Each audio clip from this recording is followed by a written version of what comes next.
Today on our Baatein Live, we are going to interact with Gabriela.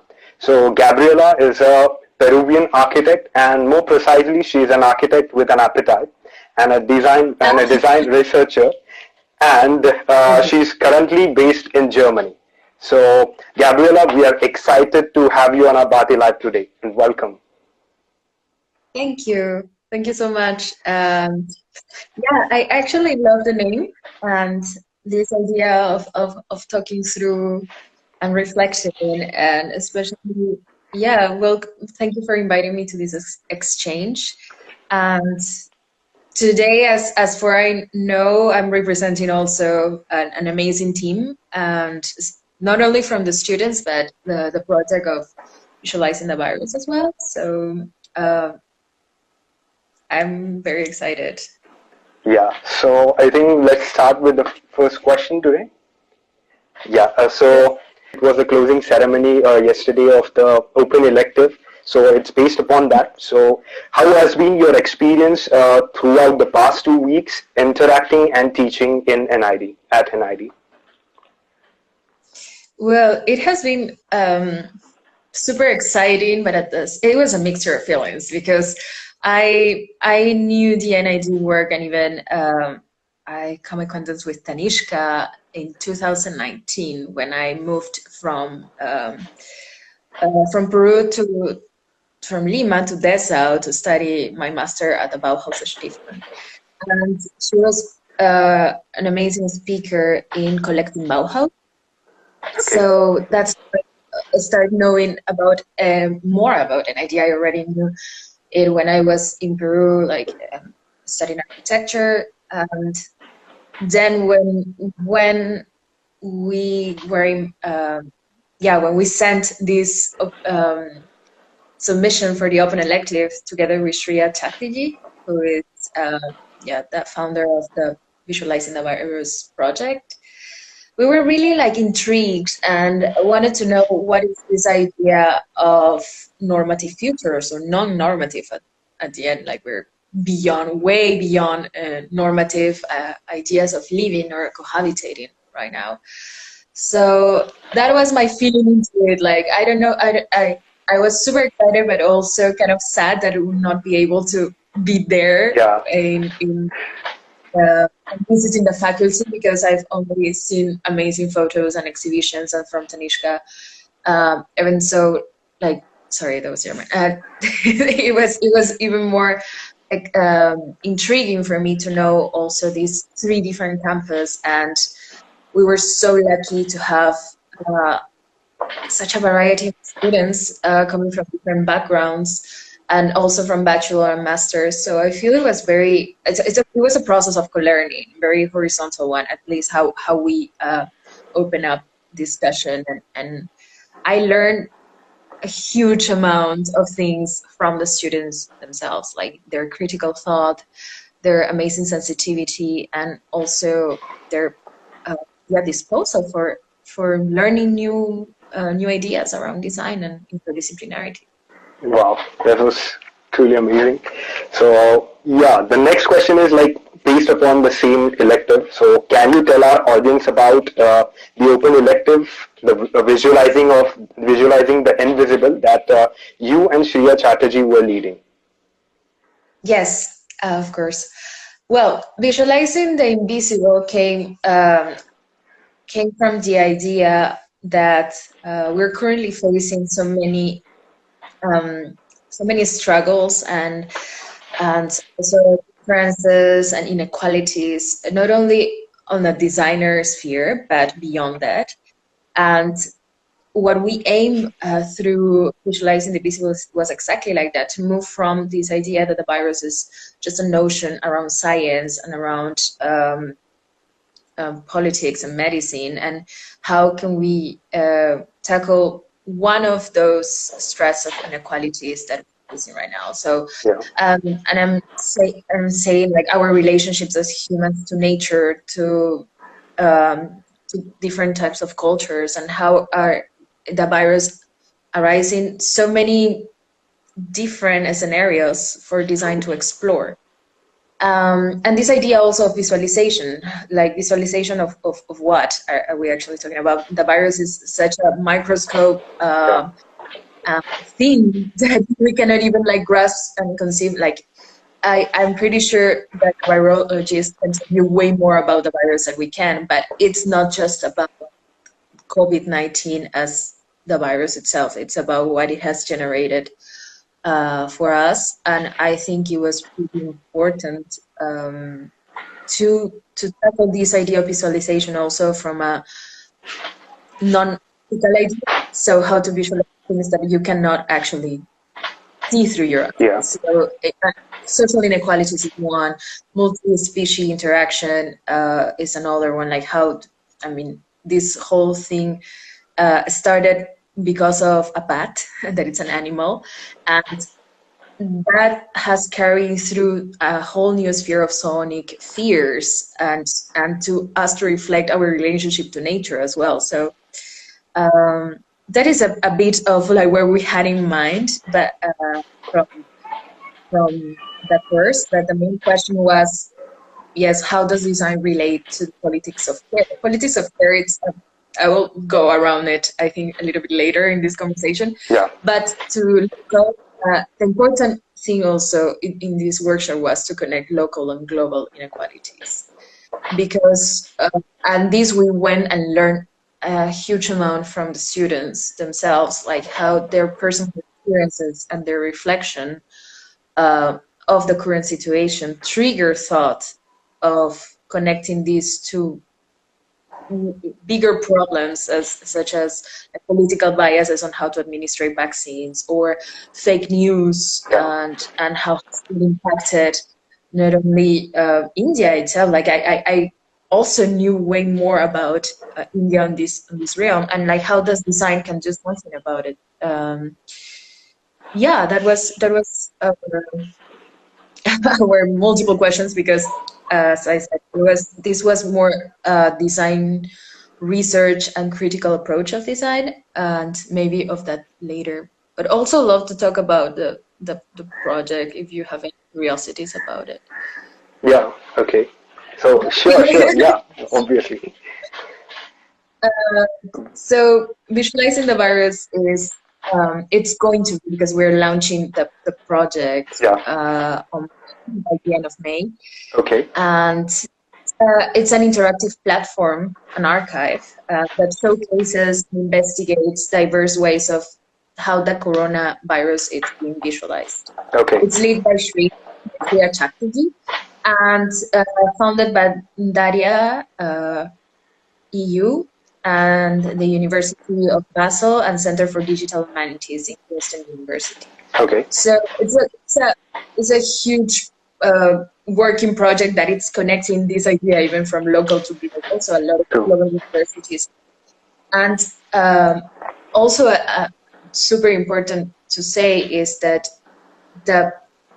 even the scope of this project allowed us in a workshop to test what is designing and in an interdisciplinary way, or understanding design matters of concern as an. Okay. Cool. So yeah, the next question is, could you tell us a bit about your route in design, like what made you want to learn it, where did you study, and everything else that motivated you into this design world? Yeah. That's such an open question. And I when I read this, so I come from Lima, Peru, as I mentioned, and I study in the Pontificia Universidad Católica. So it's a really amazing institution, but also very socially engaged faculty of architecture and urbanism. Okay. So that's, and I always say that I'm a Peruvian architect because I think like an architect defines itself like how do you learn to build in a context. You are an architect, you kind of like need to engage with the context and the materials, and of course the socio-political needs and context of the users at the end. So I learn and develop a practice of landscape architect next to Jonah Zamora, which are we define ourselves as a panaca. Panaca is a word for family in Quechua. Okay. So it's indigenous. It's an indigenous word for saying that doesn't mean that you belong from the same blood, but you kind of like construct yourself as a family. And this was my first space for actually understanding what is research through design, so a practice-based research. Yeah. Because landscape architecture motivates a lot and needed a lot of research to understand ecology, to understand the soil, to different stratus of soil, but also to understand how to touch nature. And for me, that's what opened my head into other concerns rather than form or aesthetics or product outcomes. Of course, architecture is about a space, and you need to produce a space in which to test these concepts. But I went more and more into also testing these concepts with the idea of public. So my two main not the idea, but the actual body, public body, and what does that mean? I start designing public spaces. Due to my practice, I did infrastructures, beaches, and that's how like you start through a design project, really exploring which are the concepts that you can work with and how can you even question those concepts into new openings. Like that, I started on the side of Ana Zamora. I practice as a landscape designer. I started exploring exhibition design and curatorial practice that led me to collaborating with the CCA in Canada, in Montreal.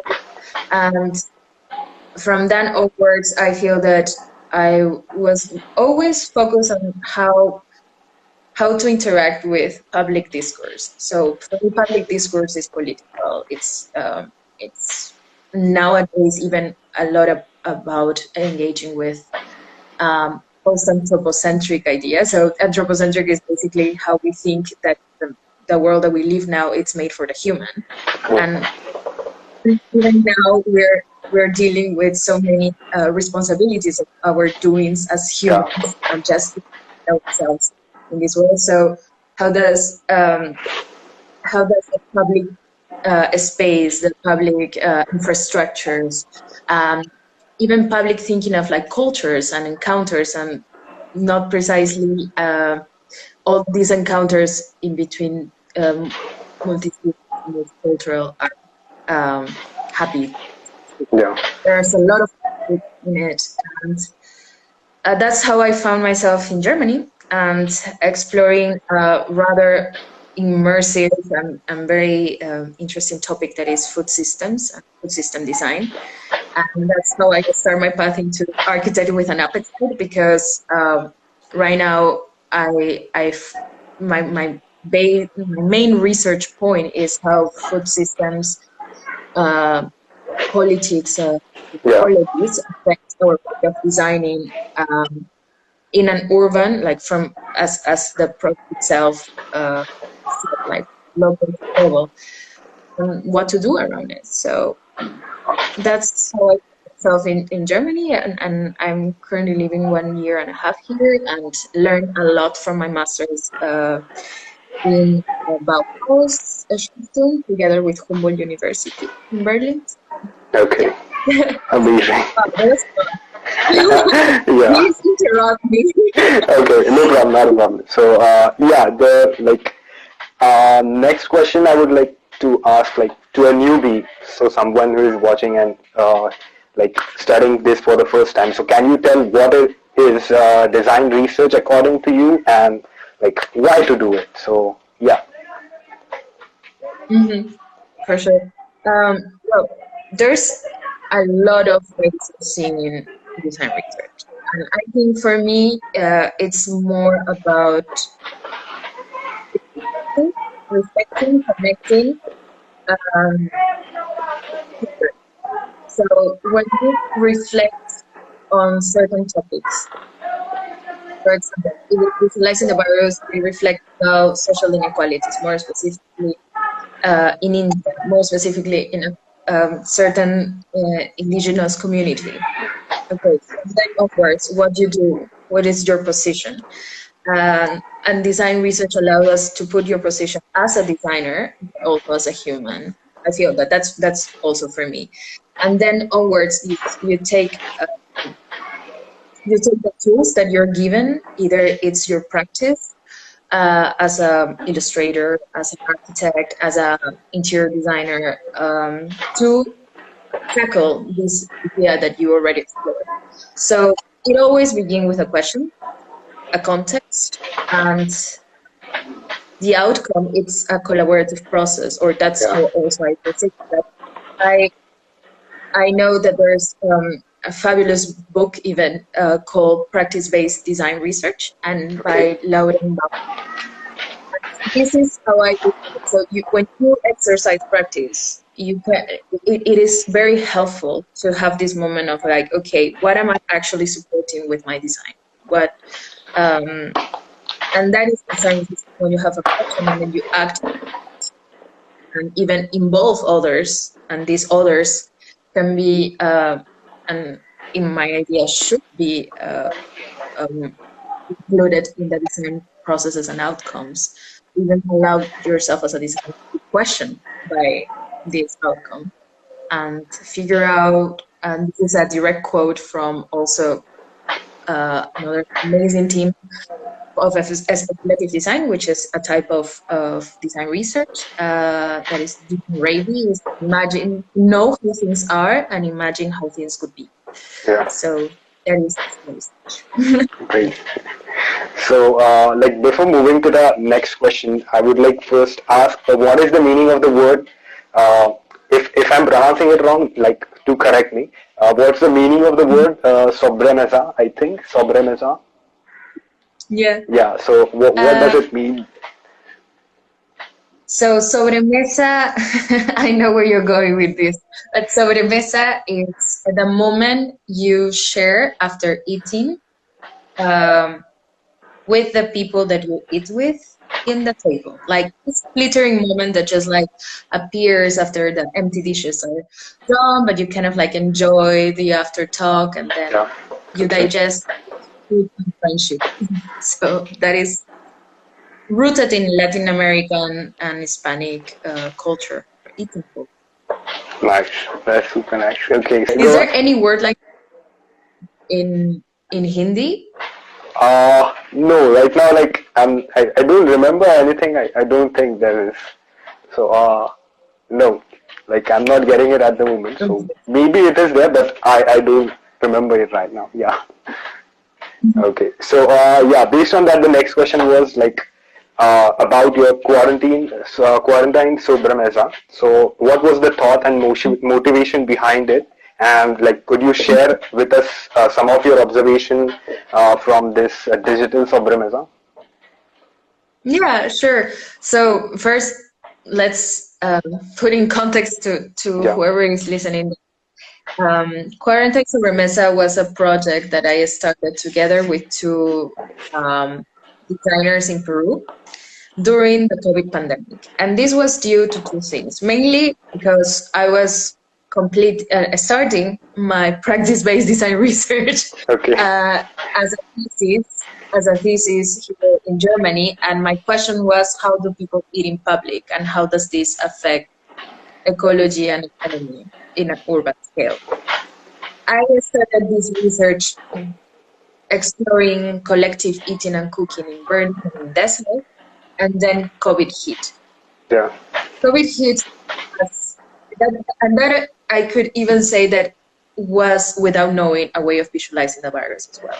So a lot of things changed, especially our way of eating together, eating in public, knowing people through food, knowing people through these spaces with food and culture. So that's one of the reasons. And the second was I was an isolated Peruvian, prior from cooking for others and inviting and hosting people. So we started this in March this year, and we went through over 4 months of hosting meals, first with friends, then friends of friends, and then we even hosting strangers around topics, different topics, from literature to arts to like you name it, we got it.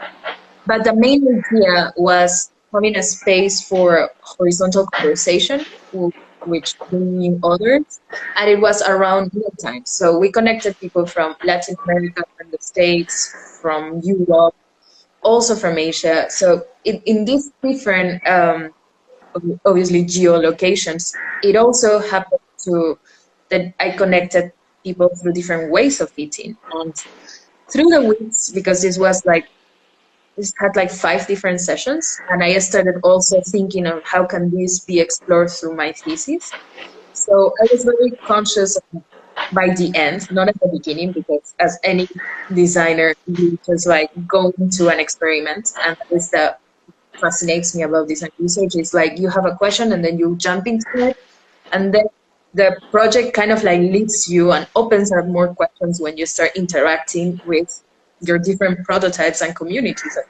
Yeah. So by the end of was May last year, I was reading more about bioregion and how food systems is something that is rather abstract. It's like also the virus. It's like you understand food systems, but this is such a huge goal that started from the SDGs, the Sustainable Goals for Development. SDGs, yeah, I think 17 goals, yeah, you're right. So these 17 goals, a lot go around food, and a lot go around our responsibility to understand our agency inside food systems. So I said, like, okay, I have created this beautiful platform that is connecting so many different humans. Let's pop up the question of like, how do you eat and how can you relate to food systems?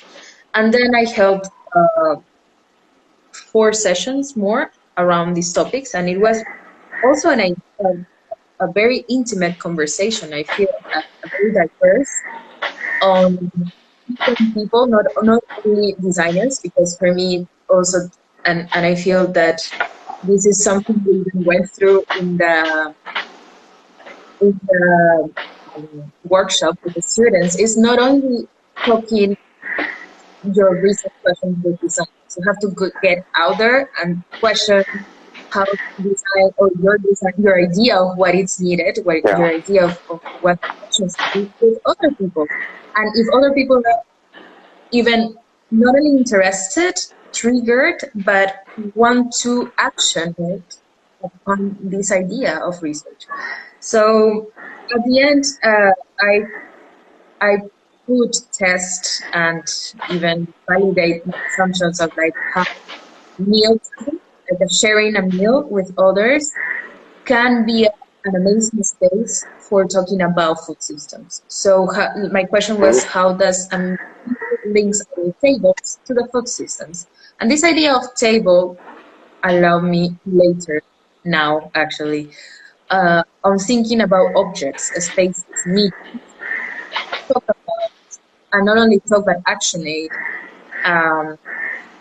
not designers and designers to take responsibility. So yeah, that's how it like Quarantine Supremacy opened up as a design experiment, as speculative research into other things, and in my current practice. Yeah, okay. So even I was like reading through your, it was a small piece which was you wrote about on food. How does the meal link to our table? So even I was like just curious about a word which you have mentioned over there. Like it was like again like pardon me with the pronunciation. So it was abraboca. So what does it mean, and it was something interesting to read on also. So it was lovely reading it. Thank you. Yeah, and abreboca, I actually adopted this whole language throughout my thesis writing. And abreboca is an appetizer in Spanish. It's Okay. amuse-bouche, and it's something that triggers you to an appetite. So I think as designers, we obviously you can put it in any ways to how you do design. I think that we also can trigger curiosity and trigger conversation on a topic. So Yeah. my whole idea was to create abrebocas to analyze this with other people. Cool. Nice. Which designers are you loving and getting inspired by at the moment? Oh, huge list. But I think I have like 3, 4 on my head. The first of them will be Mariana Pestana, Okay. which I had the pleasure to work with a brief moment in Montreal, and who just is just creating Empathy Revisited, the Istanbul Design Biennale, and I think it's an amazing project, an amazing way also to understand our connections as an ecological connections, social and political connections through design. My second one would be definitely Paola Antonelli, and she's not she's an art historian and the creator of the MoMA, the architecture. The architecture department at the moment. And she also has this design emergency project, which I thought it started last year. I thought till now it's a really insightful way of thinking how design is facing also whole humanity space. Then would be the designer duo cooking sections, because of my point of research and how you do design research as well. They pose so many questions and tackle it through spaces, exhibitions, graphics. And last but not least, it will be from Peru, from my country, Jonas Mora. I mean, the design duo that I grew up as an architect with, and that can keep on inspiring me all the time. And yeah. Yeah, thank you for that list. Yeah. So, thank you, Gabriela. So it was really an exciting, amazing, fun session. And thank you for accepting our invite and being a part of our live party session. Thank you so much. Thank you for the invitation, and I hope I could shed some ideas, and thank you, NID, and the people from Open Elective, and also you guys. An amazing experience for me, for sure. Yeah. Thank you. Thank you so much. See you. Bye-bye. Bye. Take care.